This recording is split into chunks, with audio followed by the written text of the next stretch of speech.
यह बात है राजस्थान के जयपुर के पास स्थित एक छोटे से शहर की, जिसका नाम है दौसा। दौसा शहर के बाजार में एक बेहद प्रसिद्ध दुकान थी, जिसके मालिक का नाम था रंगजी। रंगजी कामकाज में 24 घंटा व्यस्त रहते थे। पूरा दिन हिसाब मिलना, ग्राहकों से बात करना और नोट गिनने में ही चला जाता था। उनकी दुकान पर एक लड़का भी काम करता था, जिसका नाम था महेश।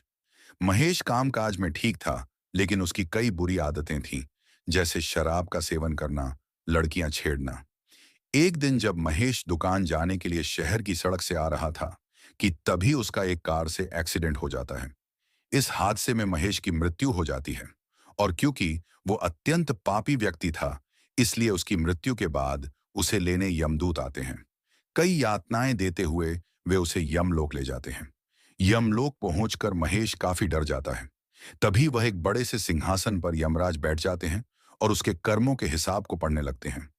महेश इतना पापी व्यक्ति था कि यमराज ने सोचा कि इसे नर्क भेजने से अच्छा इसे यमदूत ही बना दिया जाए। इसके बाद महेश को यमदूत बना दिया जाता है, और तब से वह सभी आत्माओं को मृत्यु के बाद यमलोक लेकर आता है। एक दिन मृतक व्यक्तियों की सूची में एक नाम उसके गांव दौसा से था। तब उसने अपने परिजनों और अपने सेठ जी को पुनः देखने का विचार किया। अपने परिजनों को देखकर महेश अपने सेठ रंगजी के पास पहुंच जाता है।